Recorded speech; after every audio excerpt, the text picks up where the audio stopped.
Hey guys, what's up? What? Don't look at me like that. Okay, yeah, fine. I've been gone for a while.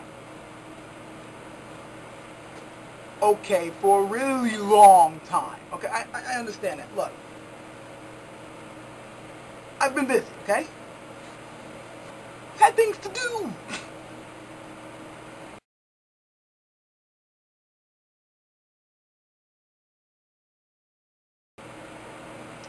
Anyway,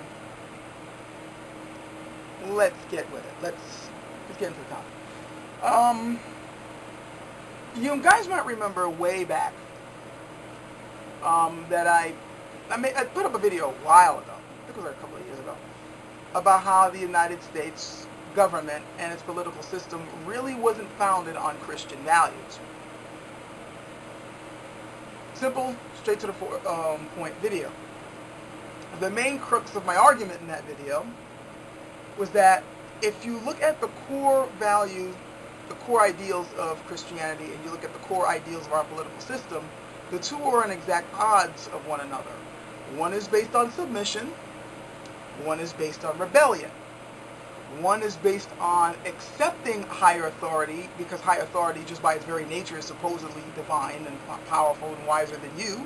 And the other one says that power only comes from below up to on high. It's not from on high down to below, it's more from the masses up to whoever you appoint to have power. We give power, we don't submit to power. That's the ideal of the political system that we're under. Simple, I would think. I mean, the question is simply this. How would a religious philosophy and dogmatic point of view, which states that we have to submit to the Lord and accept His wisdom and that we are nothing but dirt unto His eyes, how would a philosophy like that then spawn a government that states that we, the people, have a right to have a fair and just government, and if we don't like it, we can kick the bum out and put another guy in place because his power to rule comes from us? The two do not reconcile. I would think this would be a very simple philosophy to understand. Very simple, very, simple little argument to understand. Makes sense. Anybody with half a brain should be able to figure that out. But, considering that the country I'm living in right now happens to... I'm trying to find the right way to describe it, and I'm still having a hard time just understanding why anti-intellectualism and downright stupidity seem to be the norms for this country.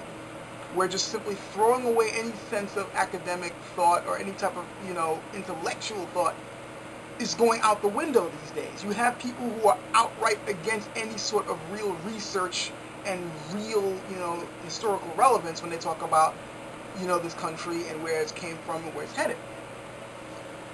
So, bringing that up, I noticed that this video of mine that I mentioned started getting comments from somebody who calls himself the right intellectual, which I find to be a rather, I find it to be a rather interesting name he picked for himself, since one of the very first things that he says to me in his very first post is to tell me to stop intellectualizing. In that video, stop intellectualizing it. And he's arguing, of course, that no, this country is indeed founded upon Christian values. The entire overly long conversation is under the video, of course, for anybody who's interested in checking it out. And no, I am not going to go over it because it pretty much can be summed up as this. He puts up a bunch of quotes from the founding fathers, certain founding fathers, and he picks quotes where they support their belief in a God, in that this country can only be guided by, Christian morals or, a strong belief in a God. And he picks quotes from people like Washington and Franklin, and even one from Jefferson, which I found incredibly hilarious considering, Jefferson's views on Christianity, but whatever. And I pretty much rightfully point out that, okay, all your quotes are proving that these people have religious beliefs, which I'm not disputing. That has nothing to do with whether or not this government and our political system is based on Christian values. I'm saying it's not. Can you prove to me that it is? Can you show me how the values of your religious thought and the values of our political system actually mesh? Can you show me how the values of democracy coincide with a belief in a holy kingdom where one has, where everyone has to submit to this one almighty power that you cannot dethrone? He never could come up with an answer. In fact, I don't even think he bothered coming up with a real answer to that question. He just simply kept reiterating the same quotes from these people and pointing out, well, Franklin wanted the prayer session to start before any, session of Congress. That's nice. Does that prove that our government system itself is a theocracy? Funny thing is, I don't even think he understand. Here's what really got me about this, and this is what gets me about a lot of, right-wing religious types when you talk to them. They don't know how to frame an argument. They don't even seem to understand exactly what it is they're arguing for. And when they're arguing about history, they never seem to fully understand that they need a historical context to speak from when they're arguing these points. If they don't have an understanding of the history that they're talking about, then how can they possibly come up with any accurate arguments? This guy, of course, failed at all three of the things that I've stated. He didn't realize that he was arguing for a theocracy. At one point, he asked, well, why do you think I'm asking for a theocracy? Because you want a government that's based on your religious rule. You are asking for God's laws and commandments and guidance to dictate the course of this country. What the fuck do you think that means in terms of a government? He didn't understand that he wasn't even answering my questions. He didn't even understand that the Founding Fathers did not have the same exact religious beliefs that he did, because he didn't understand the history of that time period. It's ridiculous to me that people with no historical context or no historical knowledge are trying to act like they do just because they happen to have read a pamphlet or some poorly coded website somewhere from some right-wing religious nut about how this country was founded for Christians in their Christian country. Last time I checked your Bible, there's no mention of America in there whatsoever. Again, for anybody who wants to check this conversation out and have a really good laugh, go ahead, because it pretty much ended with him giving up, blaming me for being bullheaded and not understanding his point of view. And I pointed out to him, no, I understand exactly where you're coming from. You're just not understanding the fact that your particular values do not match the values of this political system. And the funniest thing is, he admits this, and then later on doesn't seem to remember that he admits this. Because at one point he argues, you champion, or why you're even championing this particular governmental system? It's what's wrong with this country. Well, okay, that's your point of view, and I'm glad that you finally admit, you're the first Christian to admit that you don't like democracy. I'm glad you admitted it. I'm glad you had the balls to say that. But we're not arguing the merits here. We're arguing whether or not this particular government is actually based on Christian values. And you just now, by telling me why should I support the system, you've just proved my point. Because your particular faith-based system is getting you to question the way this government is set up. Now, if he was in his right mind, excuse the pun, he'd be able to figure that out. But, of course, he's not.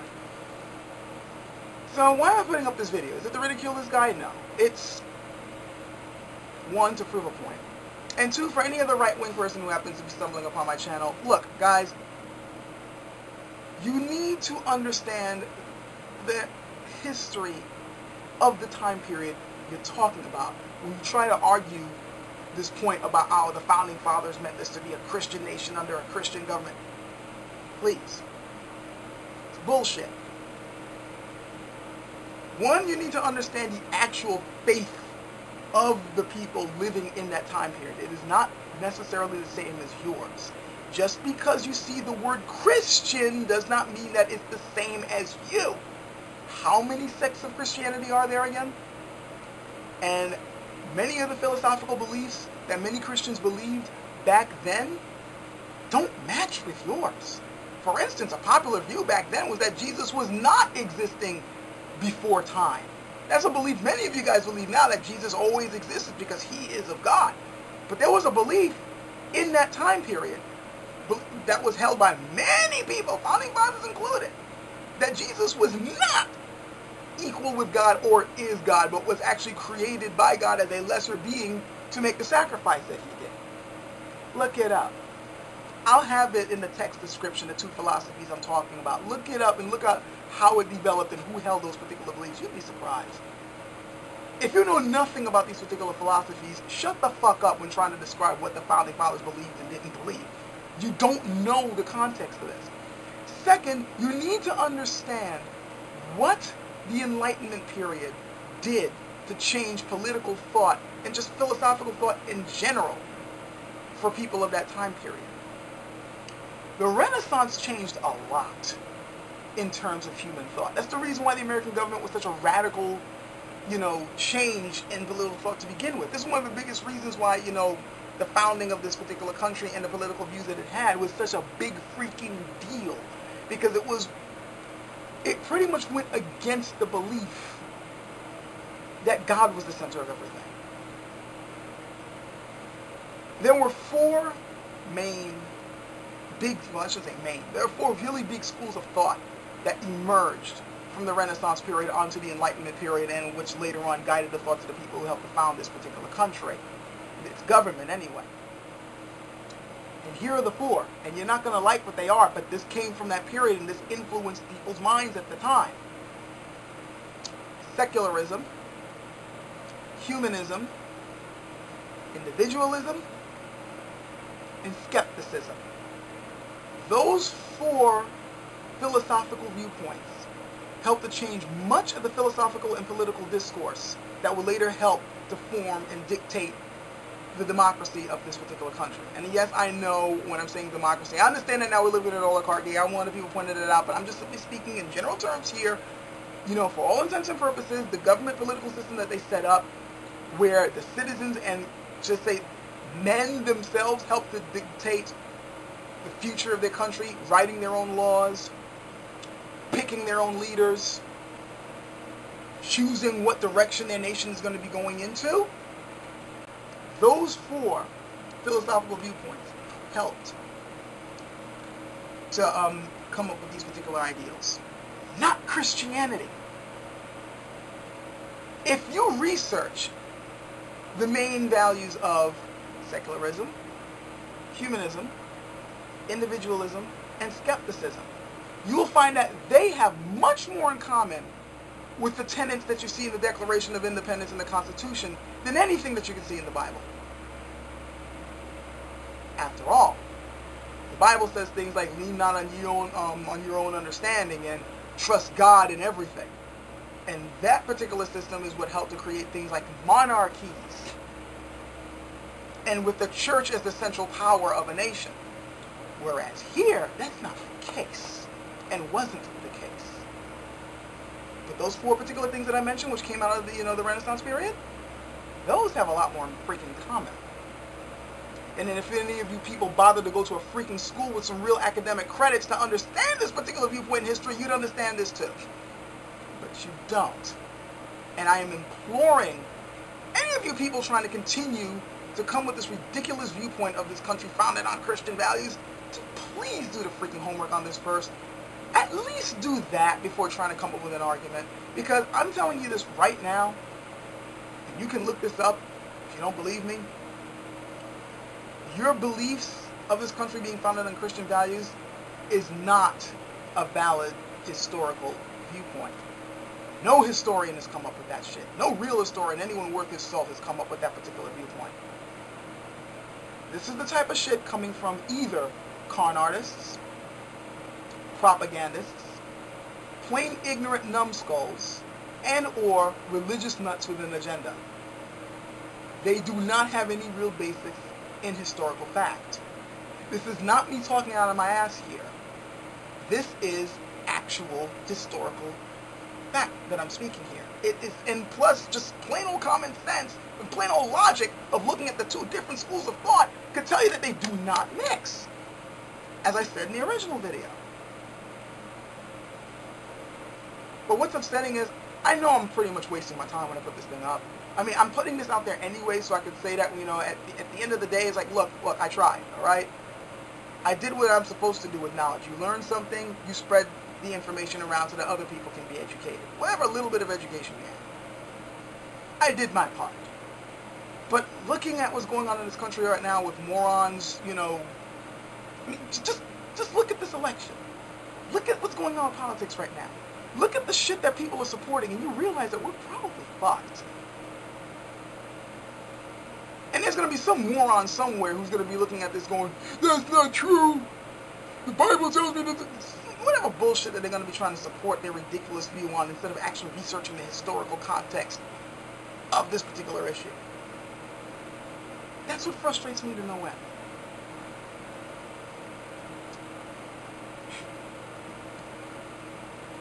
One hilarious thing about this, though, to end this video off, isn't it kind of funny that it's, you know, melanin-enriched son of immigrants who understands the historical context of the founding of this country better than some other supposedly all-American white guy in the middle of the Midwest somewhere who's jumping up and down about how this country is founded by, you know, on his Bible? Doesn't it seem a little funny that, you know, it's someone like me who has to point this out?